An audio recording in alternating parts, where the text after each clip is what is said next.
Olá pessoal, tudo bem? Como vão vocês? Como vai a semana?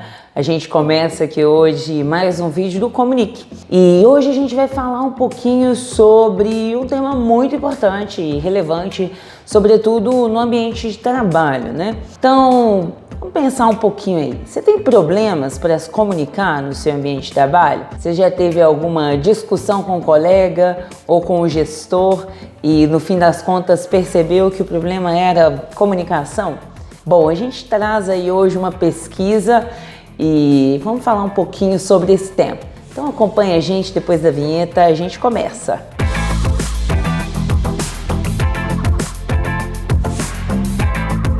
Olá pessoal, como vão vocês? É um prazer estar aqui novamente no Comunique, trazendo conteúdo de qualidade para você que vive aí no dia a dia, no contexto da sua empresa, no contexto da sua universidade e com certeza, né, o tempo todo está se utilizando da comunicação para o seu trabalho, para o seu estudo, né? O ser humano é um ser que se comunica até mesmo no silêncio, né? Bom, pensando sobre isso, hoje eu trouxe um pouco sobre questões ou problemas que a gente normalmente enfrenta nos nossos ambientes, né, de convívio com outras pessoas que envolvem a comunicação.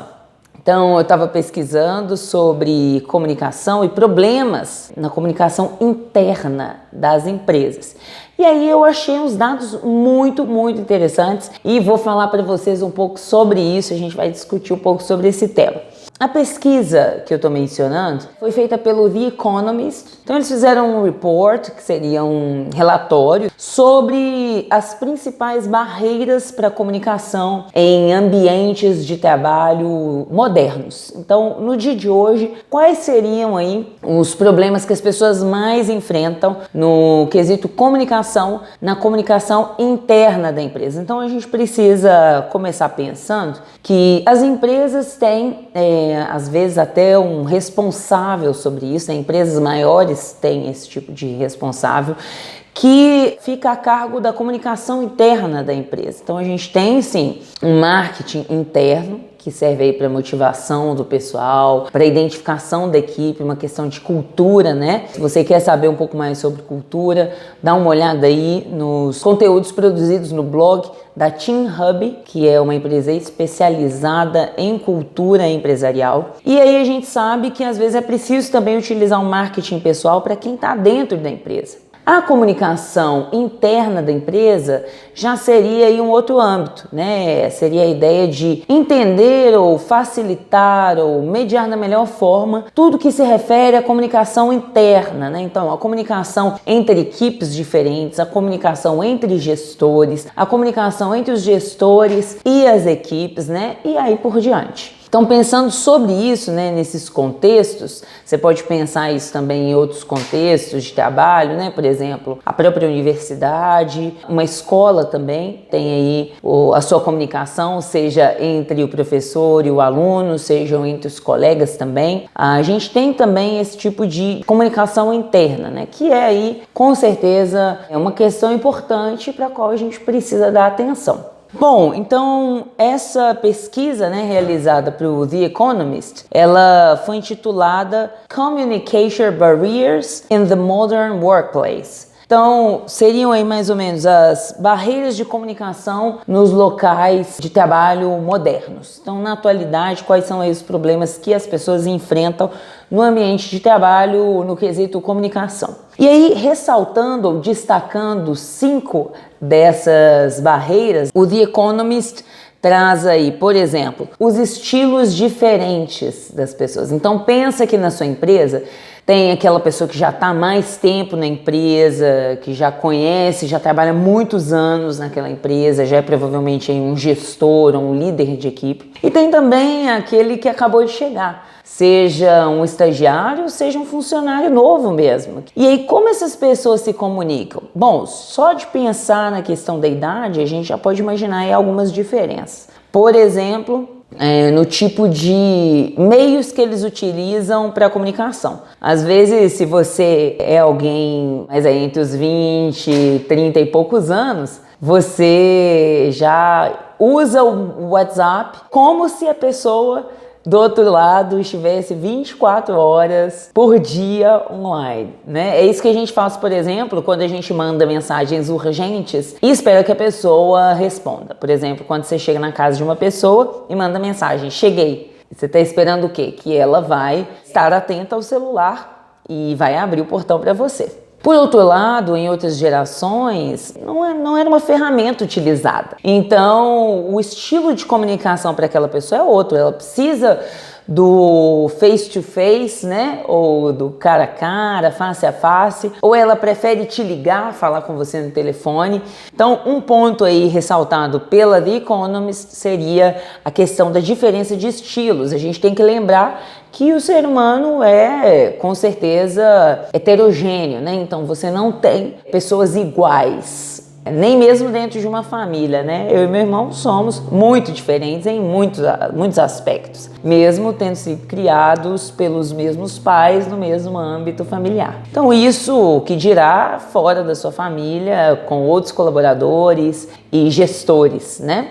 Outro ponto que a The Economist relata seriam as mensagens cruzadas. E aí isso tem muito a ver com o que a gente acabou de falar, que seriam os meios pelos quais a gente utiliza a comunicação interna da empresa. Então, muitas vezes, algumas empresas se perdem. Então, por exemplo, ora se comunicam pelo WhatsApp, ora se comunicam por e-mail, ora se comunicam pelo Slack. E aí a comunicação acaba se perdendo, né? É muito importante aí que as empresas ou que as equipes escolham um único meio para se comunicar, pelo menos referente ao que está relacionado aos assuntos da empresa, né? Porque aí você tem documentado no mesmo lugar todas as questões que vocês têm aí conversado ou trabalhado. Outro ponto importante que a The Economist ressalta seria a falta de clareza sobre a responsabilidade de cada um. Então, muitas vezes, numa equipe, uma pessoa é cobrada de algo e ela nem sabia que ela era responsável por aquilo. Por exemplo, aconteça algum problema e aí o pessoal, gente,